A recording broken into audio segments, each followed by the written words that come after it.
There's a lot of things that Australians really don't know about me, unless you've read my book.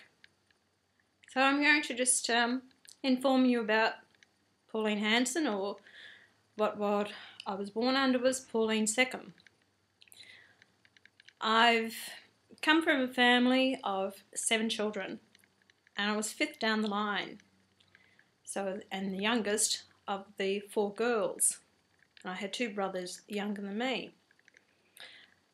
And to tell you something honestly, I was quite one of the family. And I always said, if John Howard had any of my other brothers and sisters in Parliament to deal with, he would have really had a lot of trouble. Strive.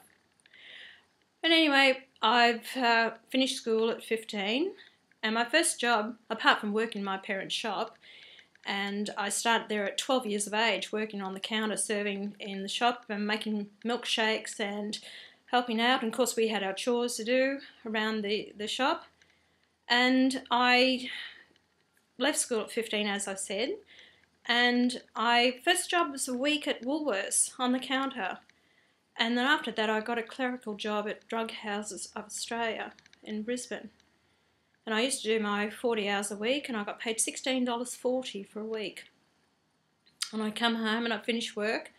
I'd arrive home at 5:30, and then I'd get changed, put on my uniform, went and worked in my father's shop doing waitressing. And I'd work from 6 o'clock till about 12:30 in the morning. Dad would pay me $5, which was a lot of money. It was seniors' wages. And I'd walk upstairs and say goodnight to Mum, who was still up, and hand over my $5 board. Well, it didn't last long, but anyway, it was in my pocket for 5 minutes. And I think that taught me responsibility, and the fact that, I had to pay my way. At that age, I was, although 15, but we had responsibilities. My parents taught me those responsibilities, to stand up and be responsible for yourself. But at my job, Drug Houses of Australia, that's where I actually met my first husband, my first love.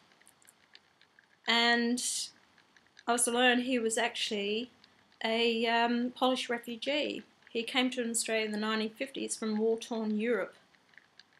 And his mother was absolutely beautiful, a beautiful lady. I had so much love and admiration for her, and I was the daughter that she never had, and she spoilt me rotten. But she's passed away now, and I have fond memories of her. But talking about my first husband, Walter, and of course my name was Zagorski, and when I married.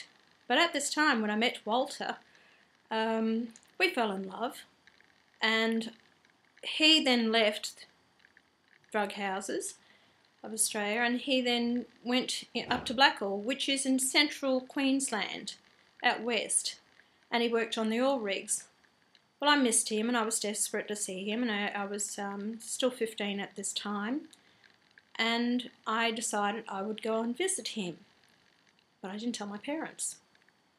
So I organised with his mother, Lydia, that I would actually be going out to see him, but I didn't tell her that I didn't tell my parents. So I got on the bus early on the Saturday morning, and of course I'd never been anywhere by myself, and I headed out there, but I got as far as Charleville. I couldn't go any further because the floods were on, and the police had stopped the buses going up to Blackall, so I was stuck at Blackall. I was stuck at Charleville, and I was talking to the girl on the counter, and I said, but I've got to get to Blackall. And she said, well, I'm sorry, you can't, all the roads are closed. And the fellow overheard me, and he said, I'll take you to Blackall. I said, would you? He said, yeah, I'm flying up there. He said, I'll drop you off in Blackall. And I said, okay. I didn't know him from a bar of soap. So anyway, I actually got in his plane, and he dropped me off at Blackall. Well, that was my first flight ever in a plane. I was dropped off at Blackall. He called a taxi, so I had a taxi waiting, and took me into town, into Blackall.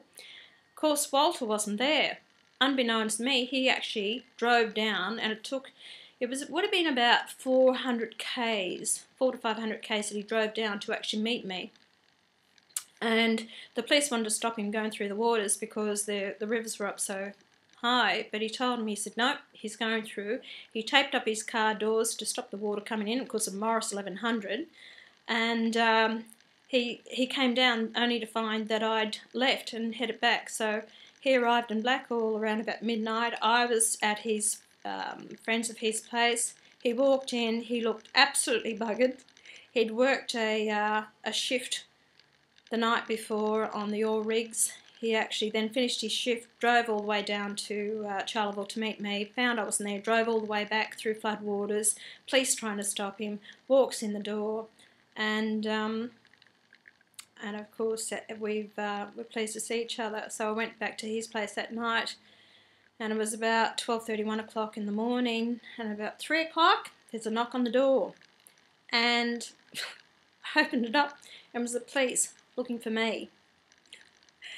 And they said, are you Pauline second? And I said, yes, I am. They said, come with us. So they piled me into the police car, took me into town, put me into the local hotel. I stayed up for the rest of the night worrying about it because they told me they were going to put me on a bus back to my parents.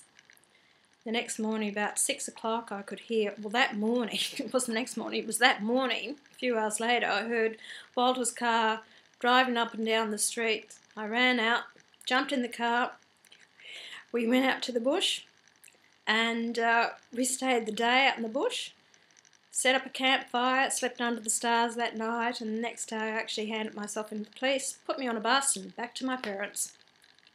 So it wasn't long after that Walter and I were married, and I was married at 16, and I had my first child at 17, so I'm a mother of 4 children.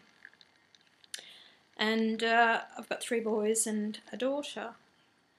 But as time went on, it wasn't easy for me, and I was actually, Walter and I separated when I was 21, and at that time I had 2 children. The youngest one was 6 months. So it wasn't easy for me, it was very hard actually. I struggled to even pay the rent, and even more so to put food on the table for the 3 of us. And because I had no assistance from Walter whatsoever, there was no welfare, there was no help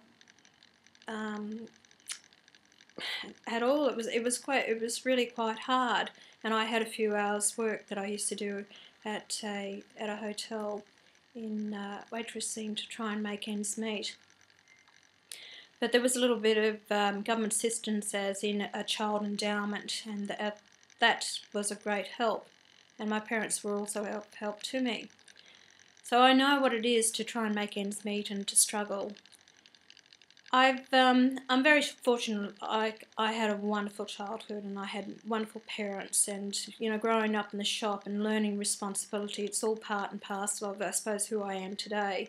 And I believe in helping someone who needs a helping hand, and but I do believe in standing up for your responsibilities.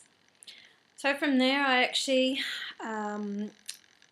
met my second husband and went to move to Ipswich, and we started a plumbing business.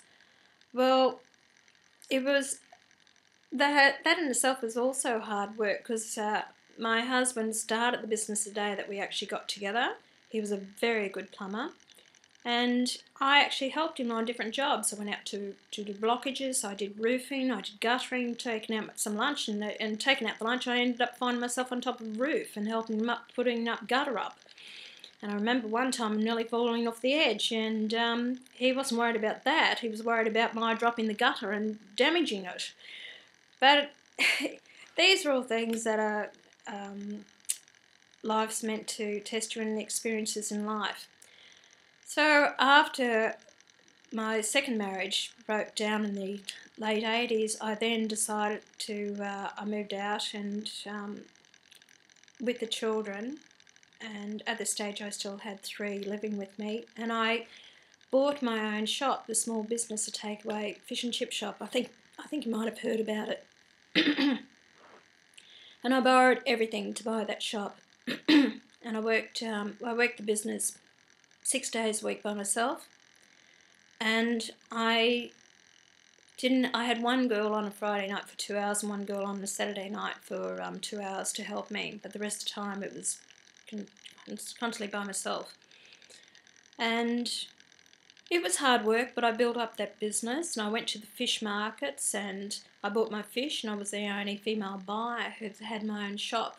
And of course, mingling and mixing with all the guys who became great friends of mine. You know, at the markets it was all Italians and Greeks, and they were the norm. And you'll see some few Aussie blokes down there, but gee, their eyes opened up wide when they saw this female turn up at the fish markets, because it was highly unusual. It was very male dominated. But like I said, the guys became good mates of mine.